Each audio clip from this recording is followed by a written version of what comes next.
mga dreamers! Welcome back to my vlog. Hello everyone! For today's video, i-share ko sa inyo ang isang shocking na video. Okay? Ang shocking na video na to guys ay about po sa mga international student. Alam nyo ba guys na meron pong binalita 50,000 na international student. Sila po yung mga non-compliance. Galing po sila sa mga colleges or universities na hindi naman po sila nag-aral.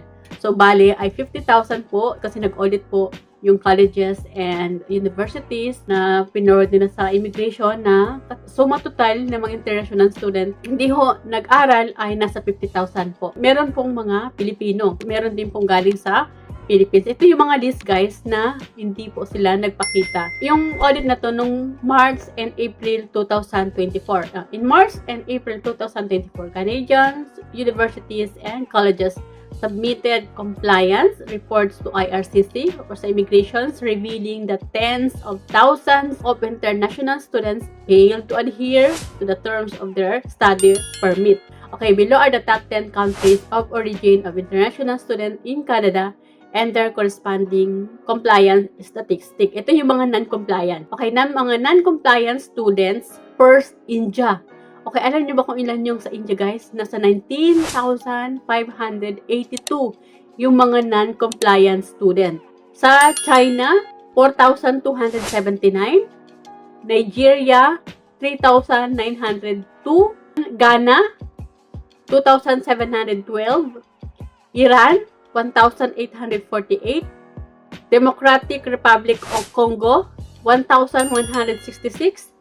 Bangladesh, 984, Vietnam, 912, Rwanda, 802, Philippines, 688. Oh, dali nyo guys, 688 yung mga non-compliant students from colleges and universities. Tingnan natin guys yung mga not reported. From India, 12,553 mo. Sa dami talaga guys ng mga Indian dito. Ang dami talaga nila. Kahit sa bus ka sumakay, pumunta ka ng malls, puro Indian na makikita mo. Actually, pag sumakay ka ng bus ilan lang yung mga Pilipino o ilan lang yung mga Canadian citizen. As in, marami po makakasabay ka na mga sumasakay ng bus ay mga Indian. Talagang marami hong Indian talaga guys, kahit dito sa London, Ontario. Ito yung mga not reported sa mga colleges and universities.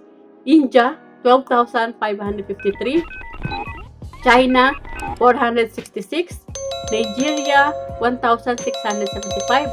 Ghana, 139. Iran, 88. Democratic Republic of Congo, 7. Oh, maliit. Maliit sa kanila.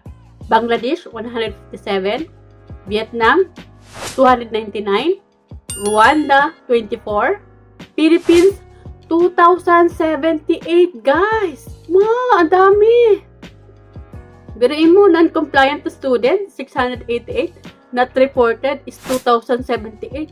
Tingnan naman natin yung mga compliance. Okay? Compliance rate ng mga international student. Yung compliance rate ay parang India, 91.1%. China, 93%. Nigeria, 84.7%. Ghana, 67.4%. Iran, 87.9%. Democratic Republic of Congo, 65%. Bangladesh, 91.3%. Vietnam, 88.8%. Rwanda, 50.4%. Philippines, 91.1%. So, titingnan naman natin guys yung non-compliance rate. Non-compliance rate naman, sa India, 5%, China, 6.4%, Nigeria, 10.7%, Ghana, 31.1%, Iran, 11.6%, Democratic Republic of Congo, 34.8%, Bangladesh, 7.5%, Vietnam, 8.5%, Rwanda, 48.1%, Philippines ay 2.2%. So, biruin nyo guys, ang dami! Notably, India accounted for the largest number of non-compliant students with nearly 20,000 no-shows. Meanwhile, the non-compliance rates in countries like Rwanda and Ghana, which were 48.1% and 31% respectively, raised concerns about the integrity of certain student permit applications. Okay, punta naman tayo guys sa compliance rate ng mga international students. Ito kasi guys, nabasa ko sa news na marami ho talagang mga Indian na nakapag-apply ng international student permit, tapos pagdating dito sa Canada ay mag-illegal US border sila. So, magko-cross lang sila. Ito nga, illegal US border crossing. Reports from Indian authorities allege that some students use Canadian study permits as a gateway to cross the border illegally into the United States. So, yan talaga guys, ang nangyari. As in, marami talaga guys, mga Indian student dito. Marami talaga. Dahil sa kanila ay naghigpit ang Canada. Pati nga po, mga temporary foreign worker ay apektado na po sa mga rules na nilalabas ng mga ng immigration. Ang masaklap ganito nga guys, pati mga dependent childs na mga temporary foreign worker na mga wala sa NOC code or Tier 023 na nilabas ng IRCC, kamakailan lang na hindi na nga pwedeng mag-apply ng spousal open work permit at saka yung mga dependent child nila ay hindi na pwedeng i-apply ng study permit minor na para makarating sila dito sa Canada. Ganyan na guys talaga yung sobrang paghigpit ng Canada. Kaya ang sabi nga nila, magkakaroon ng mass deportation. Actually, nag-start na sila last year. Tuloy-tuloy na yung papaalis ng mga temporary foreign worker, pati mga international student, lalo na yung mga international student na wala mga pathway para sila makapag-apply ng permanent residency nila. Yung iba nagko-convert na lang ng as nanny. So, kasi sa kanila nag-start yung problema guys. Masyadong lumobo yung mga international student dito, lalo na mga Indian citizen. Okay, marami sa kanila na mga nag-apply ng study permit at hindi naman sila nag-aral. Biruin nyo guys, pati sa Philippines, marami din hindi nagpakita non-compliance at no show up. As in, ginamit lang nila yung mga international student permit nila para makarating dito sa Canada at makapag-hanap ng work.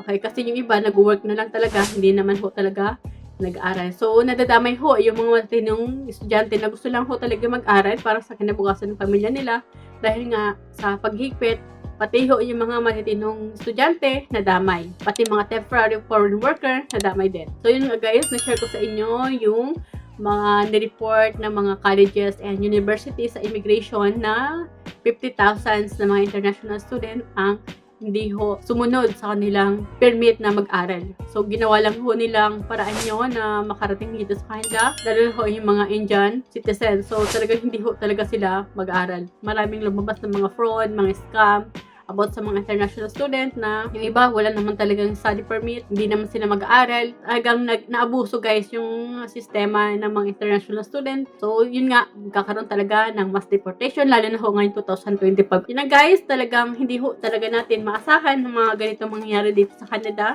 na yung biglang, yung sobrang luwag nila, tas boom, biglang naghigpit. Kung kayo po ay magbabalak po na mag-international student, wala tayong choice guys, kundi tanggapin natin kung ano yung mga rules na nilalabas dito sa Canada. So guys, if you find my video helpful, please subscribe naman po and do like and share na rin po kung nagustuhan niyo po yung mga video ko at nakakatulong po sa inyo. Please pakiclick naman po yung bell notification para ma-notify po kayo ng mga bago po ang videos. So yun guys, thank you for watching. Bye, God bless you all.